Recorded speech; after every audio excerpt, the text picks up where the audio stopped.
The facts were known, man.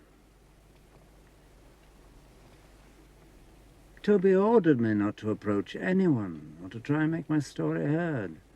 The circus was back in the road. I could forget Tinker, Tailor, the whole damn game, moles, everything. Drop out, he said. You're a lucky man, Jim. Forget it, right? Forget it. So Toby actually mentioned Tinker Tailor to you. However did he get hold of that?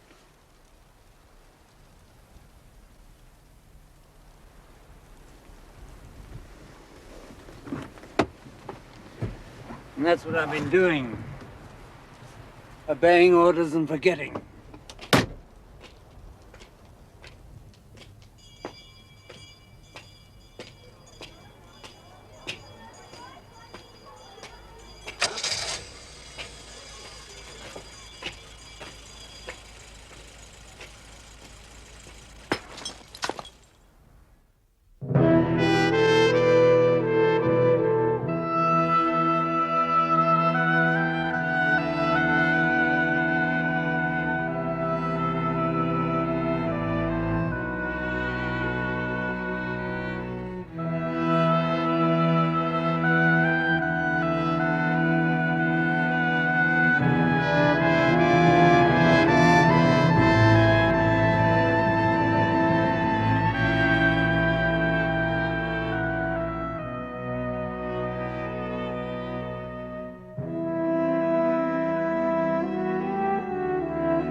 George, old boy.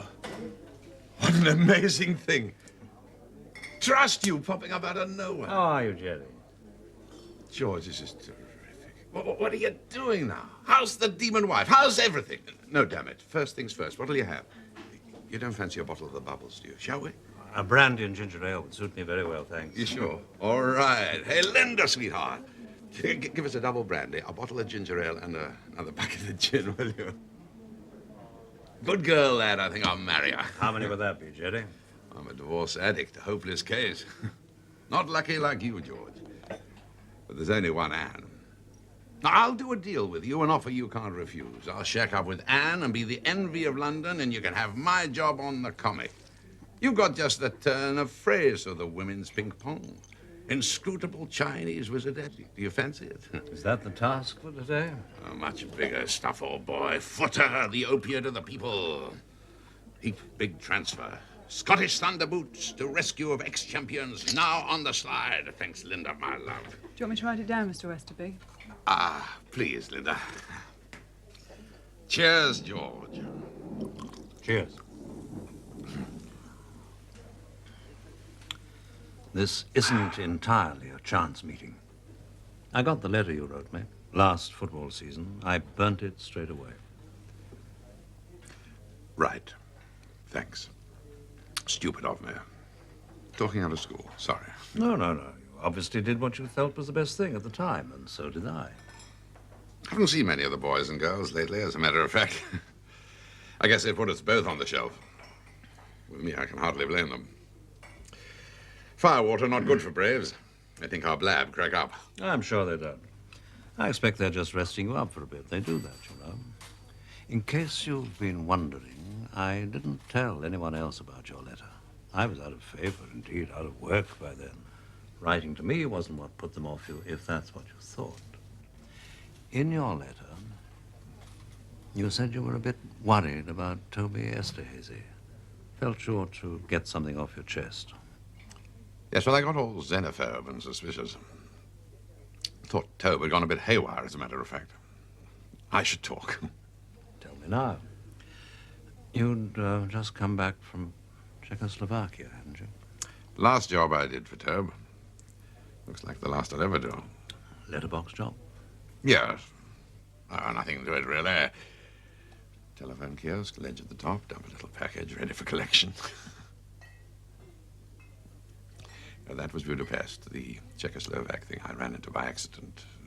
I had to go on to Prague, you see, for the comic, nothing to do with Tobe. Linda, sweetheart. And again, Mr. Westerby. Oh, please, my beauty. Oh, no. You got time to eat? Mm-hmm. We'll go Dutch on that, shall we? I was in this bar in Prague. Always use it. Locals go there, all sorts. Anyway, I got in with this crowd at a corner table. They're playing the squeeze box. We're all hugger-mugger to the music. Oh, thank you, Linda, my love. And there's this kid with a pudding bowl haircut. Army, obvious. Anyway, he's on leave, well in his cups, and he knows I'm English. And he suddenly says, "Do I want to know the truth about the British spy who got himself shot up by the Russian secret police?" Just like that. Yells it right in my ear. I played dumb, of course, and he goes right on with it. You know the Jim Prideaux shambles. Well, the kid was belly aching about the trials and tribulations of being a foot soldier of the line. It seems that on the 2 nights in question, he and his mates were being chased around the place till they were dizzy. Make camp, break camp, move up, move back, fix bayonets. But the big point was the Russian contingent. Full war paint, tanks, motorbikes, tracker dogs, and a big carload of very sinister civilians. Dirty work afoot in the forest. Up near the Austrian border, this was. So, my little friend, being a sassy little devil, decides to ask his sergeant what's it all about. "Look, Sarge," he says, "what's going on? Are we being invaded, Sarge?" "No, son," says the sergeant. "The Russians are after a British spy who tried to kidnap a general." After? Or where after? Exactly. That's what the kid wanted to tell me. The Russians moved in on the Friday. It was the day after when they got Jim. As the kid said, they were ready and waiting for him. Knew the lot in advance. Heap bad story. Bad for our big chief. Bad for tribe. So, as soon as I got back, I went and told all to Tobe. How did he take it? But to begin with, it was thanks a million, Jerry, old boy. He'd go and powwow with the top brass. And then the next morning... You're so plastered these days, you can't tell fact from fiction. You're an embarrassment. You've gone a bender, drink yourself into cloud cuckoo land, and come staggering back here with a load of tripe like this. You're pathetic. Now, look, old boy. I don't want to hear any excuses. I had to report what I heard. Yes, you believed every stupid word of it, didn't you? Swallowed it like mother's milk. A load of half-baked rumors, you come spreading them around here. What you can remember through your alcoholic haze. I didn't forget a thing. Well, you will now. you'll forget the lot. Don't you see? The boy was a plant. Provocateur, in layman's language.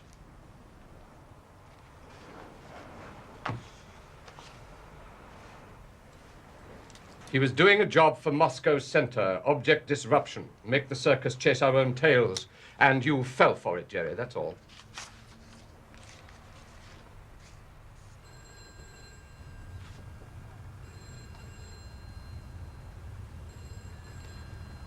Okay, Tobe, you know best. If you don't want the story, that's your business. I do it for the paper. You'll what? Not the bit about the Russians getting there first, of course not, but the rest of it's all good stuff. The story wasn't covered very well at the time, just the official statement.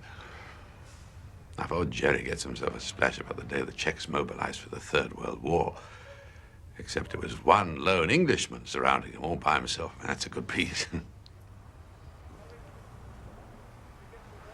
Comic might even run an ad on the telly. Well, the day after that, I was called for by the editor. The editor, I mean, not the sports bloke. He tells me some clown has been on the phone with a formal warning. Keep that baboon, Westerby, off the Checo spy story. Any further reference against the national interest. End of message. So, I didn't get the Reporter of the Year award. Can't, can you, when your story's on the spike? Cheers. But you didn't spike it entirely. I mean, you wrote to me. Dropped the letter in by hand. Must have been the same day you talked to Toby Esterhazy. Yes, well, as I say at the time, it just felt odd. My mistake, old boy. When I heard you'd got the heave-ho anyway, I felt an even bigger damn fool.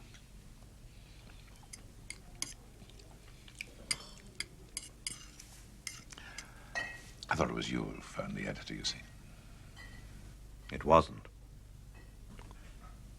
Of course not. Sorry, old boy. Nothing untoward going on, is there, old boy? I mean, tribe hasn't gone on the rampage or anything. But are you hunting alone? I mean, I know I'm not the brightest, but when you start asking questions, there's got to be something.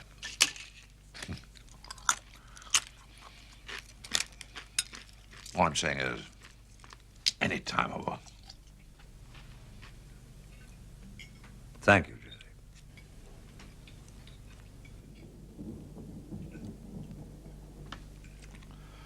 Rum chap, Toby Esterhazy.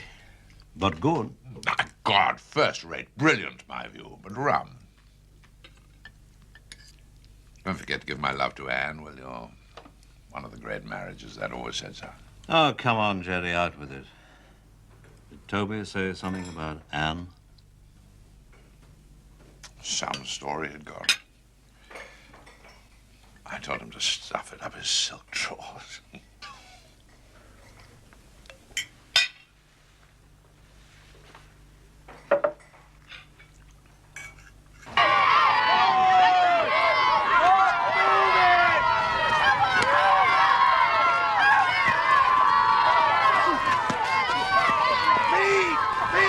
I suppose I should be prepared for something like this.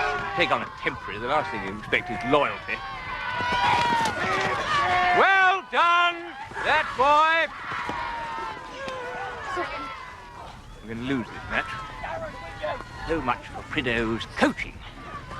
I'm absolutely furious with that man. It's monstrous to clear off. Did he say what's wrong with his mother? No, he did not. She is supposed to be dying. Well, that's one excuse for absence that he can hardly use again. Not at all, Mother. It's quite the reverse. One false alarm can easily lead to another. I shall ask for a full medical diagnosis next time.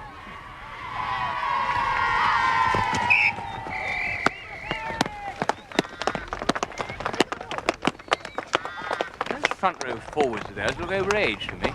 Did he ever tell you how he got that awful shoulder? Oh, fell off a bus with a bottle of vodka. What?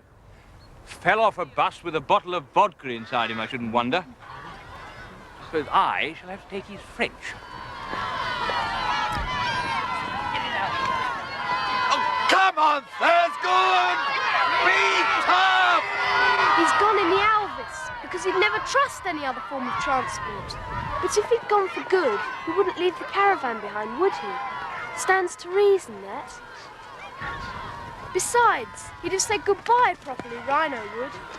Wouldn't just go, not Rhino, not like a juju man.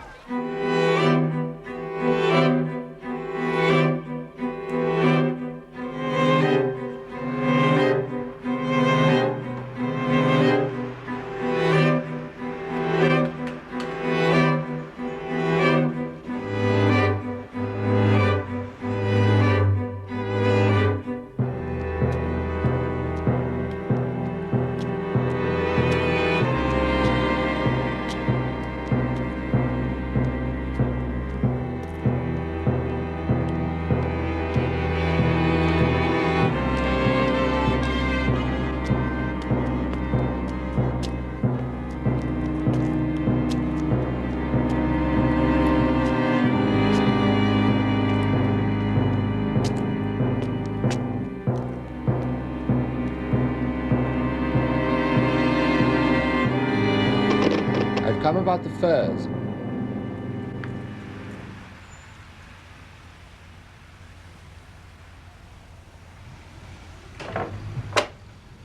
Hello, Toby. Peter?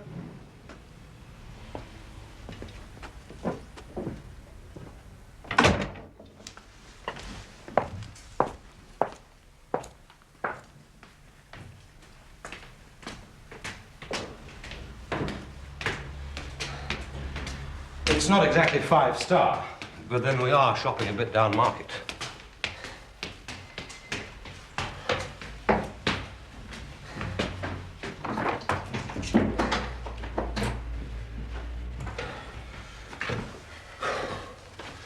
Safe houses I have known.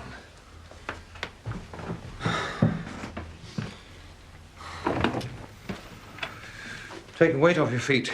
Won't be long.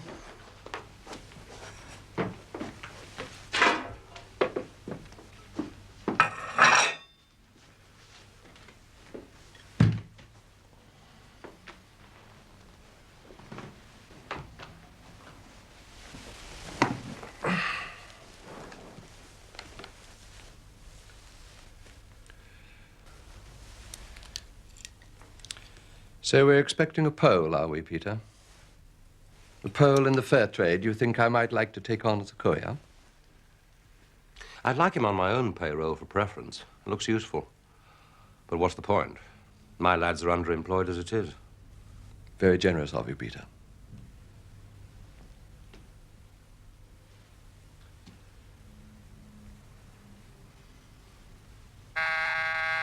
Stay put, Toby.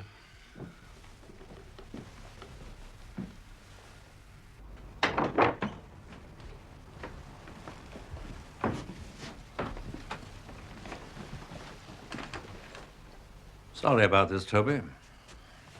Against the wall, Tobe. Did he come alone, or is there some little friend waiting down in the square? Looks all clear to me, sir.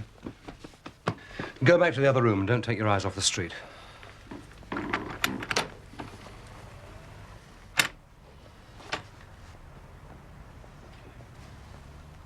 You seen something?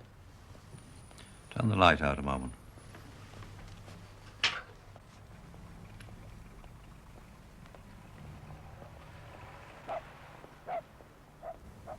Just a shadow, I suppose.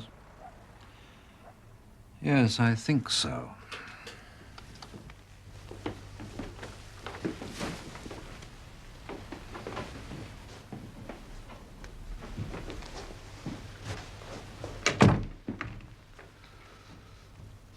I want to put a thesis to you, Toby, about what's been going on. Let's cast our minds back, say, about 18 months, when Control is still with us. Percy Allaline wants his job, everyone knows that. But although Control is sick and past his prime, Percy can't dislodge him. It's a time of uneasiness in the circus. Morale is low, activity is low, yes? I remember, George.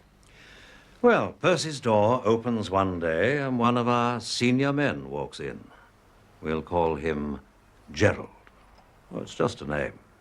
And Gerald says, Percy, I've stumbled on a major source of Russian intelligence. It could be a gold mine. Perhaps they take a walk in the park or drive in a car, but whatever, Percy listens. Because what Gerald goes on to say is music in Percy's ears. Some of us, Gerald tells him, are worried sick about the state the circus has got into. I mean, look at our operational losses. Agents, networks.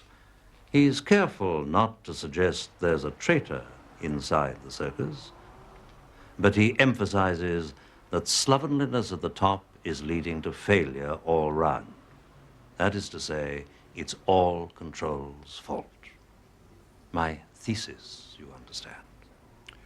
Sure, George. Another notion is that Percy Allaline was his own Gerald, that he went out and bought himself a top Russian spy and manned his own boat from then on, but I don't believe that's what happened. I think he'd mess it up, don't you? Sure, George. So the next thing is for Gerald to say to Percy, I and a little group of like-minded friends want you to be our father figure, Percy. We are not political men. We don't know our way in the Whitehall jungle, but you do. Did you bring a babysitter, Toby? George, why should I? I came to meet Peter and some Pole in the fur trade. Do you want Fawn to go down and have a look? No, need him here. Can't take the chance. Yes, well, Gerald says that if Percy will handle the committees, he and his friends will handle Merlin. Merlin being the Moscow intelligence source, and witchcraft the name of the material he supplies. And how well it all worked. Merlin's material proved excellent, as everyone agreed, except Control. And eventually Control was out and Percy was king. So what's new, George? Ever bought a fake picture, Toby? Sold a couple once. The more you pay for it, the less inclined you are to doubt its authenticity. Merlin's price was 20,000 francs a month into a Swiss bank, according to the file. Oh, yes, Toby, this is official. There came the day when Gerald admitted Percy to the greatest secret of all, that the Merlin setup has a London end. Alexei Alexandrovich Polyakov, cultural attaché at the Russian embassy in London. You're on record as grading him Snow White, Toby, quite untainted with the mischief of espionage. In fact, he's Merlin's London representative. That's the start, I should tell you now, of a very clever knot. Now, everything to do with witchcraft is secret, of course, but inevitably a lot of people are involved. Transcribers, translators, codists, evaluators, God knows what. Doesn't worry Gerald, of course. He likes it. Because the art of being Gerald is to be one of a crowd. But when it comes to Polyakov, that's a different story. Who knows it? Only you, Roy Bland, Bill Hayden, and Percy. 3 of you and Allaline. You're the magic circle. Who meets him, Toby?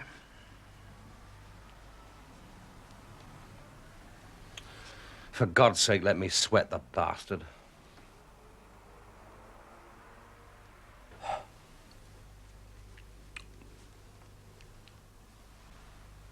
You all meet him.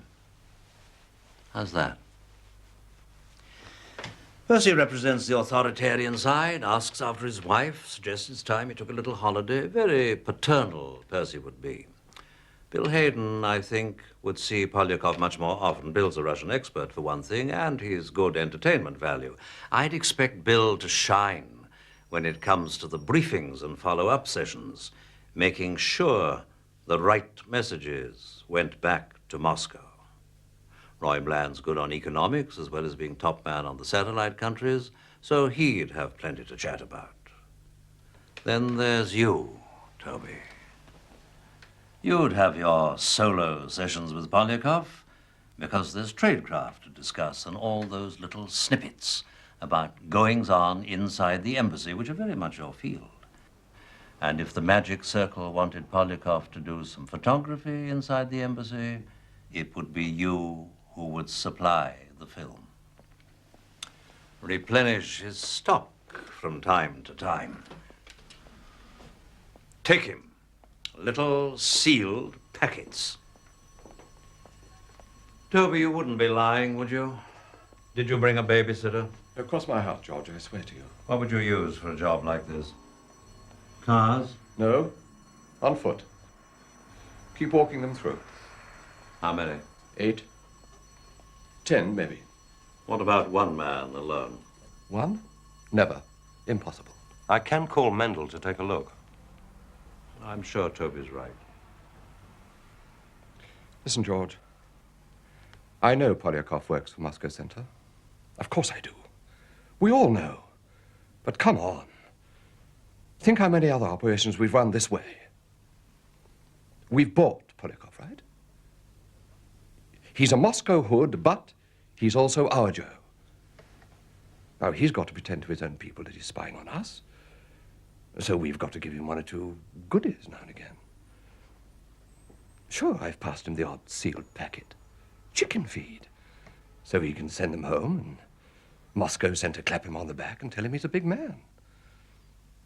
It happens all the time. Now, come on, George. You know the game. So are you Polyakov's agent inside the circus? Someone has to be. If Polyakov's cover for meeting you people is that he's spying on the circus, then he must have a man on the inside, mustn't he? And Polyakov can't report back to Moscow Center after he's picked up a great load of circus chicken feed and just say, I got this from the boys. He's got to have a whole history. How he selected his man, courted him, bought him, how they meet and where. The whole paraphernalia of running a double agent, and all this in Moscow Center's archives. You, Toby? Toby Esterhazy masquerades as a circus traitor in order to keep Polyakov in business. My hat, Toby. A dangerous job like that deserves a whole chestful of medals. You're on a damn long road, George.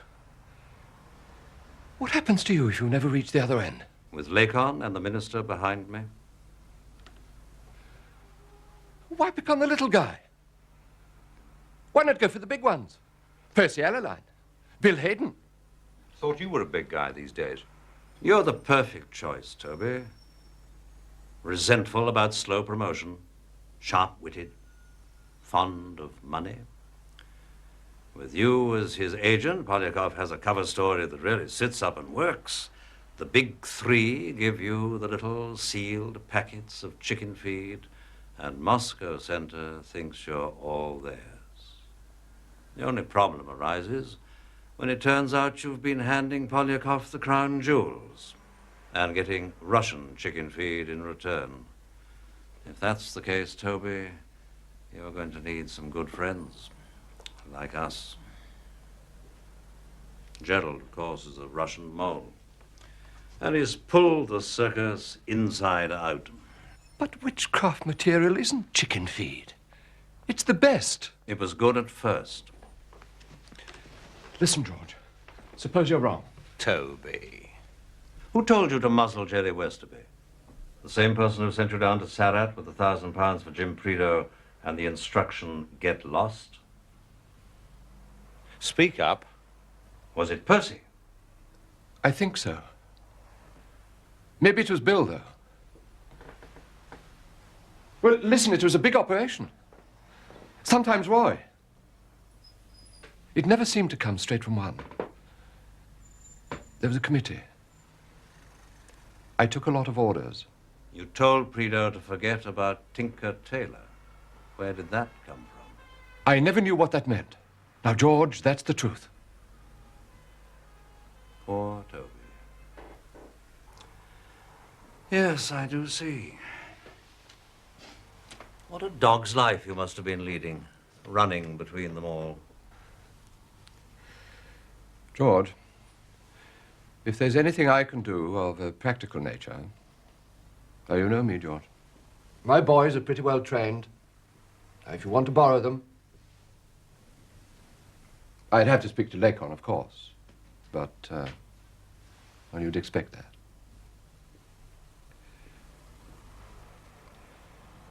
All I want is for this thing to be cleared up, for the good of the circus. I want nothing for myself. Where's this safe house you keep exclusively for meeting Polyakov? 5 Lock Gardens at Camden Town. You're going to be staying here for a night or two. Fawn will look after you.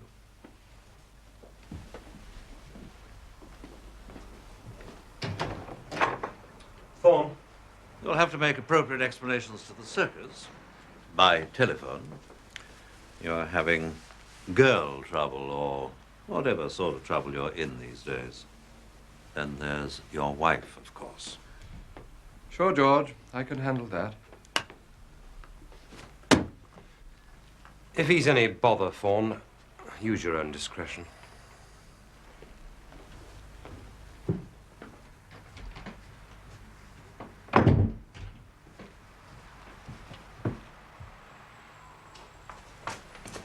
Peter, I want you to watch my back. Will you do that for me?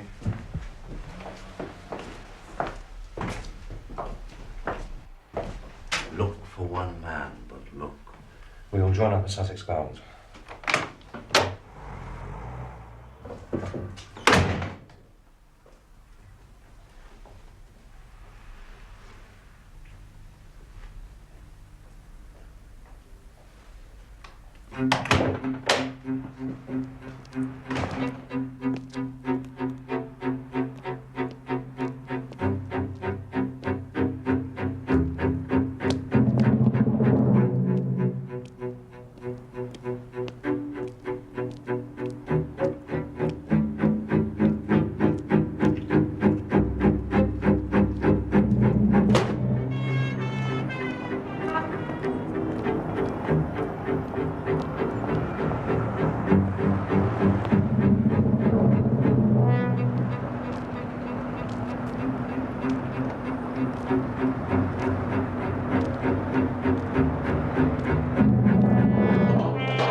Same as you, George. Just a feeling. Someone. I couldn't say for certain. I covered both of you right to the front door. If either of you did have company, he's cleverer than me. Let's be known. Do you have anyone particular in mind? Shall I go down to pavement level, take a sniff? Well, proceed? Yes. Right. Now, the minister has one major worry. In his own words, how much porcelain gets broken at the end of the day. Scandal he's talking about. If we unmask the mole, are the Russians going to cut their losses by telling the press of the world how they've made fools of us all this time? I think not. If you make your enemy look stupid, you lose the justification for taking him on. Yes, I've told him that, George. So isn't his mind at rest? He hopes there'll be nothing messy, George. Nothing that could provoke Moscow. But proceed. Heavens, yes. Clean the stables. Problem, flush out the mole. Method. We need to alarm him just sufficiently to make him call for a crash meeting with Polyakov at the safe house. A meeting Gerald the Mole needs all to himself, secret from the rest of the witchcraft magic circle. There are two of them, and Adeline. You've definitely cleared Esterhazy. Oh, yes. Thank you. Carla really did bring off the perfect fix for a while. It would be beautiful in another context. Tinker, Adeline, Tailor, Hayden, Soldier, Bland. Spot the mole. Quite. Ways and means, George. Ricky Tower will go to Paris. He'll make use of the appropriate embassy facilities to send a signal to the head of London Station. Something, something, something, which we'll now concoct.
Message will be, have information vital to the safeguarding of the service. Request immediate meeting. Personal. Remember, vital to the safeguarding of the service. It's even true. Don't forget that. No mistakes, Ricky. Your head's on the block. Not the only one, Peter.